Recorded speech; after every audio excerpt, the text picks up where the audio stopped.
ઓમ શ્રી ગણેશાય નમઃ. જય શ્રી કૃષ્ણ મિત્રો. કર્મનું ફળ આજની વાર્તા છે. સરસ મજાની વાર્તા છે, ધ્યાનથી સાંભળજો. અને વિડીયો સારો લાગે તો લાઈક અને શેર જરૂર કરજો અને આ ચેનલને મિત્રો સબસ્ક્રાઇબ જરૂર કરજો. ઓમ નમો ભગવતે વાસુદેવાય. એક શેઠ બસમાંથી નીચે ઉતર્યા. તેમની પાસે થોડો સામાન હતો. તેને આજુબાજુ જોયું તો તેને એક મજૂર દેખાયો. શેઠે તેને બોલાવ્યો અને પૂછ્યું કે આ વસ્તુને, આ સામાનને મારા ઘર સુધી લઈ જવા માટે તું કેટલા પૈસા લઈશ?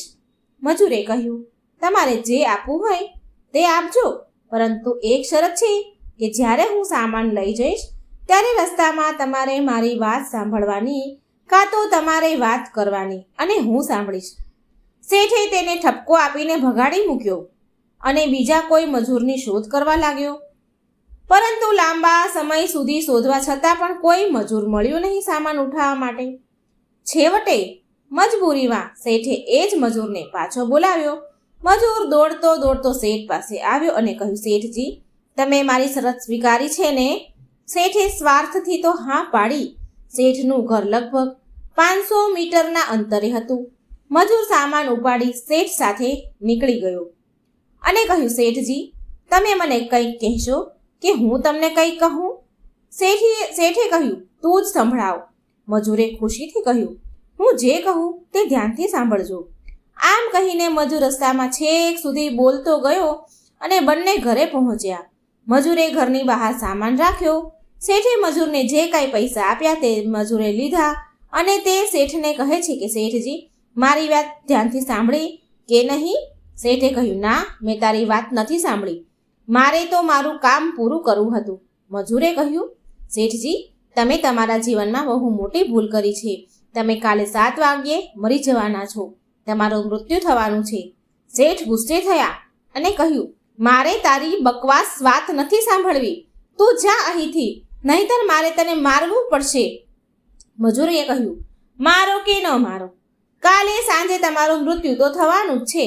હજી મારી વાતનું ધ્યાન રાખજો. આ સાંભળીને શેઠ થોડા ગંભીર બન્યા અને તેણે કહ્યું, બધાને કહ્યું કે બધાને મરવાનું જ છે. જો કાલે સાંજે મારું મૃત્યુ હશે તો તે ચોક્કસ થશે. હું તેના માટે શું કરી શકું છું? મજૂરે કહ્યું, તેથી જ હું તમને કહી રહ્યો છું કે તમે મારી વાત ધ્યાનથી સાંભળો. શેઠે કહ્યું, ઠીક છે, હું તારી વાત ધ્યાનથી સાંભળીશ. મજૂરે કહે છે કે જો તમે મૃત્યુ પછી ઉપર જાશો ત્યાં તમને પૂછવામાં આવશે કે હે માણસ, પહેલા સારા કર્મોના ફળ ભોગવવા છે કે ખરાબ કર્મોના? કેમ કે માણસ પોતાના જીવનમાં પુણ્ય અને પાપ બંને કરે છે. તો તમે કહેજો કે હું ખરાબ કર્મોના ફળ ભોગવવા તૈયાર છું, પણ હું મારી પોતાની આંખોથી પુણ્યના પરિણામો જોવા માંગુ છું. આટલું કહીને મજૂર ત્યાંથી ચાલ્યો ગયો. બીજા દિવસે સાંજે બરાબર 7 વાગે શેઠનું અવસાન થયું. શેઠ ઉપર પહોંચ્યા ત્યારે યમરાજાએ શેઠને પૂછ્યું, પહેલા પાપનું પરિણામ ભોગવવા માંગો છો કે પુણ્યનું? શેઠે કહ્યું, હું પાપનું પરિણામ ભોગવવા તૈયાર છું, પરંતુ મેં મારા જીવનમાં જે પણ સારા કાર્ય કર્યા છે તેનું ફળ હું મારી આંખોથી જોવા માંગુ છું. યમરાજાએ કહ્યું, અમારી પાસે અહીં એવી કોઈ વ્યવસ્થા નથી. અહીં બંનેનું પરિણામ ભોગવવું પડે છે. શેઠે કહ્યું, તો પછી મને પૂછ્યું જ કેમ? અને પૂછ્યું છે તો તેને પૂરું કરો. પૃથ્વી પર અન્યાય જોયો છે, પણ અહીં પણ અન્યાય થઈ રહ્યો છે. યમરાજે વિચાર કર્યો કે આ વાત તો સાચી છે. આવું પૂછવાથી અનેક લોકો મુશ્કેલીમાં મુકાય છે. મારી પાસે કોઈ એવી વ્યવસ્થા શક્તિ નથી કે આ જીવન મનોકામના પૂર્ણ થાય. યમરાજે તે શેઠને બ્રહ્માજી પાસે લઈ ગયા અને તેમની આખી વાત સંભળાવી. બ્રહ્માજીએ પોતાનું પુસ્તક કાઢ્યું અને બધા પાના ફેરવ્યા, પણ તેમને કાયદાની કોઈ કલમ કે પેટા કલમ મળી નહીં જેનાથી જીવનની મનોકામના પૂર્ણ થઈ શકે. બ્રહ્માજી પણ લાચાર હતા અને યમરાજ અને શેઠને સાથે લઈને ભગવાન વિષ્ણુ પાસે ગયા અને તેમને સમગ્ર સમસ્યા જણાવી.